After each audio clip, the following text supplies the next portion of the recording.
Hi అండి. అందరికీ నమస్తే. నా రావణ్ బాస్ పార్ట్ 123.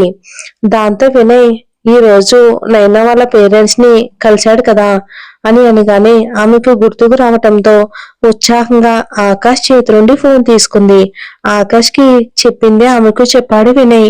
అతడి మాటల్లో తేడా అర్థమైన కారణం తెలియక నిట్టూర్చింది ఆద్య.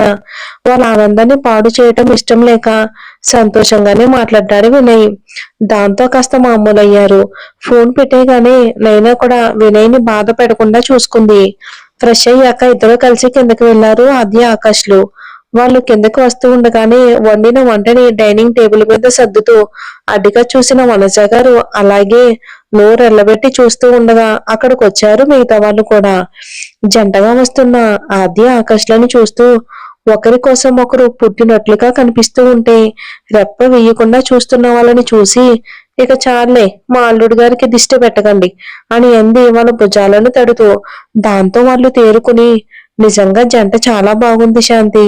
కూతురు దేవతలా ఉంటే అల్లుడు రాజకుమారులా ఉన్నాడు అని లలిత అనగానే నిజంగానే దిష్టి తీయాలి శాంతి ఎప్పటికప్పుడు అని అంది వనజ.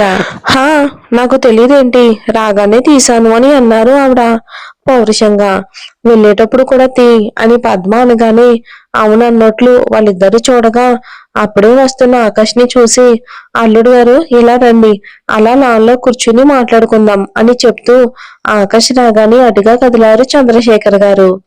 ఆద్య వంటింట్లోకి నడిచింది.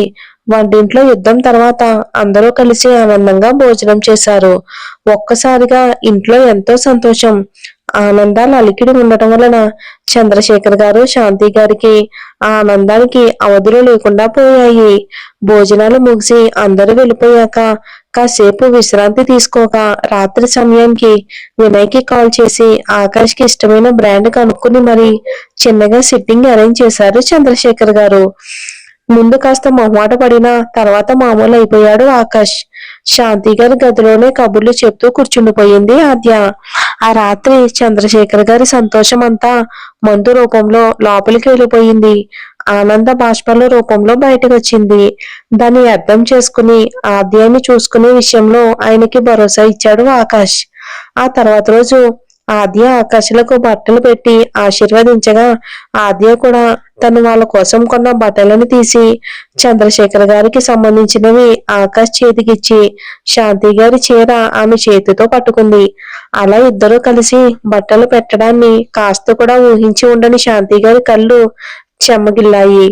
చంద్రశేఖర్ గారు నిబ్బరంగా నవ్వారు. ఆవిడ కళ్ళల్లోని సందేహాలను గమనించి ఇక్కడికొచ్చే 3 రోజుల ముందే కొన్నామమ్మా, నీకు నచ్చిన కలర్ అని ఆద్య అనగానే ఆ చీరని వాత్సల్యంతో వణుకుతున్న చేతులతో అపురూపంగా తాగుతూ చాలా బాగుంది అన్నారు. ఆవిడను గాఢంగా హత్తుకుంది ఆద్య. అందులోనే ఆమె ఆనందం అర్థమవుతూ ఉండగానే ఆమె నుదుటి మీద ముద్దు పెట్టుకుని చల్లగా ఉండు తల్లి, అంతే, నాకు ఇంకేం అక్కర్లేదు అన్నారు ఆవిడ. ఆద్య కళ్ళతో తేమ చేరిన విషయాన్ని పసిగట్టి శాంతి నుండి తను విడపడగానే ఆమె భుజం మీద చెయ్యేసి నేనున్నాను అన్నట్లు అన్నాడు ఆకాష్ తడమగా. అతని వంక చూసి చిరునవ్వు నవ్వింది ఆద్య. ఆ తర్వాతి వారం రోజులు చాలా ఆనందంగా గడిచాయి. పెళ్లికి ముందు సెలవుల్లో ఆ ఇంటికి వచ్చినప్పుడు గడిపిన క్షణాలు, ఇప్పుడు అక్కడికి వెళ్ళినప్పుడు గడిచిన క్షణాల మధ్య ఎంతో భేదం కనిపించింది ఆమెకు. ఇప్పుడు ఆకాష్తో కలిసి అక్కడ ఉంటే ఏదో తెలియని ఆనందం. వాళ్ళ మధ్య చిన్న పిల్లల అల్లరి చేస్తూ ఆకాష్ చూసినప్పుడల్లా సిగ్గుపడుతూ ఉంటే ఏదో తెలియని హాయి. ఆమె గురించి ఆకాష్ దగ్గర గొప్పలు చెప్తూ అలాగే ఆమెను కందిపోకుండా చూసుకోవాలి అంటూ తల్లి తండ్రులు చేస్తున్న విజ్ఞప్తులు విన్నప్పుడు ఏదో తీయని పరాయితనం పూర్తిగా అతని ఇంటికి సొంతమైపోయిందనే చేదైన అమృతం. వారం రోజులు గడిచాయి.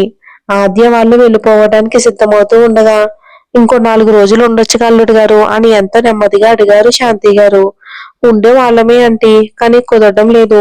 అక్కడ జాన్ ఒకడే మేనేజ్ చేసుకోలేకపోతున్నాడు.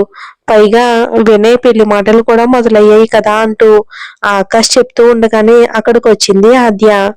ఆమె వంక చూస్తూనే పోనీ అమ్మునైనా కొద్ది రోజులు ఉండనివ్వండి అన్నారు చంద్రశేఖర్ గారు. ఆ మాటతో ఏం చెప్పాలో తెలియక ఆద్య వంక చూసేసరికి శాంతి గారు ఉండమ్ములు, ఇంకో 4 రోజులు అన్నారు ఆమె వైపుకి తిరిగి. దాంతో నాకు సరేనమ్మా, ఆకాష్ని అడగండి అని హఠాత్తుగా ఆమె అనగానే ఆమె వైపు ఒక చూపు చూశాడు ఆకాష్. ఆ చూపును ఆమె పసిగట్టే లోపే 4 రోజులు అల్లుడు గారు ఏమంటారు అని శాంతి అడిగేసరికి, మీ అమ్మాయికి ఇష్టమైతే నేను ఎందుకు ఆపుతానంటే 4 రోజులు కాకపోతే 40 రోజులు ఉండనివ్వండి అని నవ్వాడు ఆకాష్. అతని మాటతో చంద్రశేఖర్ గారు ఊపిరి పీల్చుకున్నారు. కానీ ఆ రోజు సోఫాలో తన పక్కన కూర్చున్నప్పుడు ఆకాష్ చూపులు గుర్తొచ్చి, అయ్యో నేనేంటి ఇలా అనేశాను అని మనసులోనే తల బాదుకుంటూ ఉండగా, అమ్ములు, అల్లుడి గారి బట్టలు సర్దు, రేపు ఆయన్ని ఎయిర్పోర్ట్ లో దింపి అటు నుండి అటు మనం షాపింగ్ చేసి తిరిగి వచ్చేద్దామన్నారు చంద్రశేఖర్ గారు. జారిన మాటకే తటపటాయిస్తున్న ఆద్య చంద్రశేఖర్ గారి మాటలు వినగానే గొంతుకులో గుటక పడుతూ ఉండగానే, అది నాన్న చెప్పడం మర్చిపోయా, ప్రాజెక్ట్ ఫైల్ తయారు చేసింది నేనే, అది మళ్ళీ నేనే స్టడీ చేయాల్సి ఉంటుంది అని అంటూనే విస్మయం నిండిన ఆయన ముఖాన్ని చూసి, ఇంకో 3 నెలలు మళ్ళీ వచ్చేస్తాను గాని అంది నవ్వుతూ. ఆమె నవ్వు చూడగానే మామూలైపోయి శాంతి గారి వంక చూడగా ఆమె నవ్వడంతో ఏమీ అర్థం కాక కనుబొమ్మలు ముడివేశారు ఆయన. ఆ తర్వాత సరే కానీ 3 నెలల్లో మళ్ళీ రావాలి అంటూ లోపలికి వెళ్లారు చంద్రశేఖర్ గారు. ఇక ప్యాకింగ్ కోసమని ఆద్య ఆకాష్ పైకి వెళ్ళగానే గదిలోకి వెళ్ళిన శాంతి గారిని చూసి, ఇందాక నేను అమ్ముని ఉండిపోమంటే ఎందుకై ఎలా నవ్వావు అని అనేసి ఆవిడ సమాధానం చెప్పకముందే, ముందు సరేనని నేను అడిగాక అమ్ము ఉండనందనా అని అన్నారు నొచ్చుకుంటున్నట్లుగా ముఖం పెట్టి ఆయన. ఆయన దిగుల్ని చూసి తలుపేసి ఆయన వంక తిరుగుతూ, అయ్యో అది మీరు అడిగేసరికి వెళ్ళిపోతానని లేదండి. అల్లుడు గారు నవ్వుతూ సరేననేసరికి ఆయన మనసులో ఉన్నది అర్థమై తడబడుతూ వెళ్తానని చెప్పడానికి ఎన్నో తంటాలు పడింది అంటూ నవ్వారు ఆవిడ.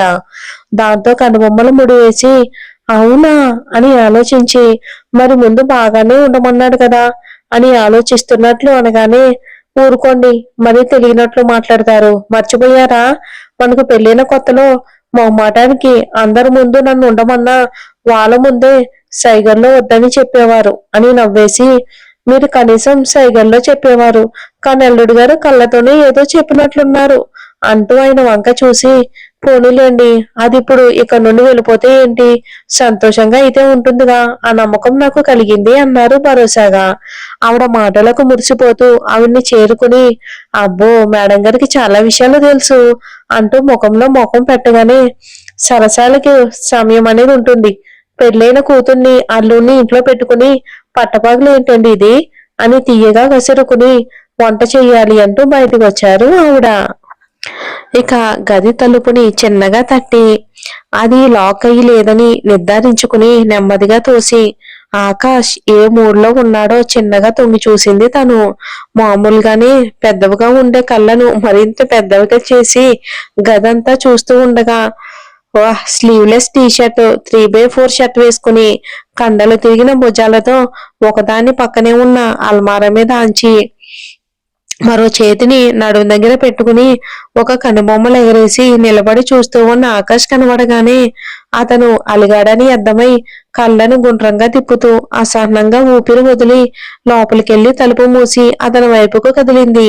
ఆమె దగ్గరికి రాగానే అక్కడి నుండి కదిలి సోఫా దగ్గరికి వెళ్ళాడు ఆకాష్.